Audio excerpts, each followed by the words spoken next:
उत्तर प्रदेश के उप मुख्यमंत्री दिनेश शर्मा श्रीकोहाबाद विधानसभा के बीजेपी के प्रत्याशी ओम प्रकाश वर्मा के समर्थन में चुनावी जनसभा करने पहुंचे। उन्होंने मीडिया से रूबरू होकर कई मुद्दों पर बात की। असदुद्दीन ओवैसी ने कल फिरोजाबाद में कहा था कि मतदान वाले दिन महिलाएं और बहनें वोट डालने जाएं तो बुर्खा और नकाब लगा कर जाएं। देखिए, ये बी टीम है समाजवादी पार्टी की। पहले उन्माद वो लोग पैदा करते हैं जो सपा, बसपा और कांग्रेस के होते हैं और सीधे न करके उन्होंने रुख देख लिया कि 2014, 2017 और 2019 में क्या हुआ। अब ये सीधा उन्माद नहीं करते, इसलिए हैदराबाद से बी टीम को बुलाया है और उनका काम ही है उत्तेजना पैदा करो और ये कहीं से भी किसी को बुला ले। जनता ने ये तय कर लिया है कि बीजेपी पिछली बार का भी रिकॉर्ड तोड़ेगी और सपा, बसपा, कांग्रेस तीनों मिलकर 3 अंकों का आंकड़ा पार नहीं कर पाएगी। आज अभी आप देख रहे हैं जनसमूह उमड़ा है और पूरे प्रदेश की यही स्थिति है।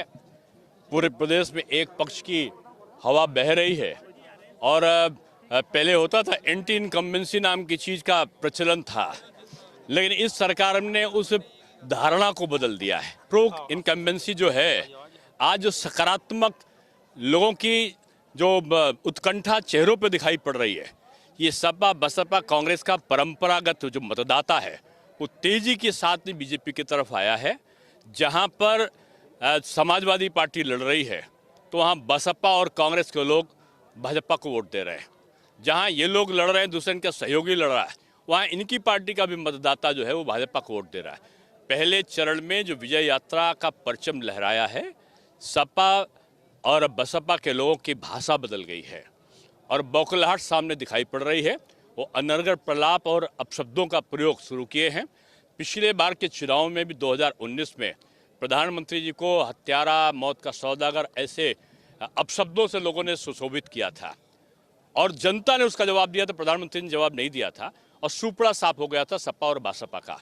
इस बार वो मुख्यमंत्री जी के बारे में अपशब्दों का जो प्रयोग कर रहे हैं, कभी वो अप्रत्यक्ष में कुछ लोग सांड है और अपशब्द जिसको मैं बोल नहीं सकता, तो निश्चित रूप में जो आने वाला चुनाव का परिणाम 10 मार्च को होगा, आप देखेंगे जनता इनके अपशब्दों का जवाब बीजेपी को वोट देकर देगी। सर, कल ओवैसी ने फिरोजाबाद में ही एक सभा में कहा कि 20 तारीख को जब मुस्लिम महिलाएं वोट डालने जाएं तो ज्यादा से ज्यादा संख्या में हिजाब और बुर्का पहन के जाएं। ऐसा क्यों? देखिए, ये बी टीम है सपा की और पहले ये उन्माद पैदा स्वयं वो लोग करते थे, सपा और बसपा के लोग और कांग्रेस के लोग।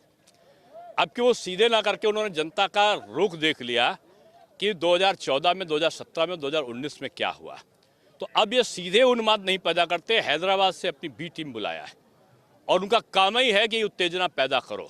ये कहीं से किसी को बुला ले, जनता ने फैसला कर लिया, पिछला रिकॉर्ड बीजेपी तोड़ेगी।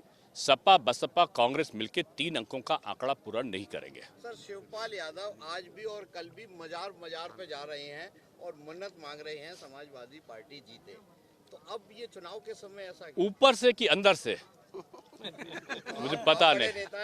नहीं, मैंने कल एक ट्विटर पे, सब लोग बड़े नेता, उनके बारे में टिप्पणी कभी करता नहीं हूँ, लेकिन मुझे सहानुभूति इस प्रकार की है कि इतने बड़े राजनेता को अकेले सीट मिली है, तो उनके जितने असंतुष्ट और डर के लोग थे, मैं उनको धन्यवाद दूंगा कि बेचारे सारे के सारे लोग बीजेपी की मदद बड़ी तेजी से कर रहे हैं। और अब आप देख रहे हैं कि उनके सारे लोग किसके साथ खड़े हैं, सारे लोग साथ में है ना, के जिलाध्यक्ष यहाँ भी शामिल हो गए, सारे लोग बीजेपी में आए हैं। तो अब वेदना कभी कभी ट्विटर पे भी झलक जाती है, उसमें देखिए ना उन्होंने पिछली बार क्या क्या लिखा। आप खुल के बोलने के लिए बिल्कुल मशहूर हैं पूरे उत्तर प्रदेश में। आपने एक शब्द का इस्तेमाल किया, तमंचावादी। कौन है ये तमंचावादी? ना, जो उसको प्रश्रय देता है, जिसके खिलाफ जो लोग तमंचा वालों लोगों को प्रश्रय देते थे, अपराधियों को, अपहरणकर्ताओं को, दंगाइयों को प्रश्रय देते हैं। कौन लोग थे, किस सरकार में था, ये आप जानते हो ना। किस सरकार में इस प्रकार के लोगों को प्रश्रय दिया गया? बीजेपी की सरकार में तो नहीं दिया गया। जहां पे दिया गया, ऐसे लोगों को कोई भी प्रश्रय देगा, जनता माफ नहीं करेगी। सर, मेरा आखिरी क्वेश्चन है, अखिलेश यादव ने कल फिरोजाबाद की सिरसागंज में एक सभा में ये कहा कि भारतीय जनता पार्टी की गर्मी दूर हो गई होगी प्रथम चरण के मतदान के बाद। और मुझको लगता है कि जो ठंडाहट है विपक्ष की, वो दिखाई दे रही है और यहाँ पर उन्होंने फिरोजाबाद की गर्मी देख ली होगी।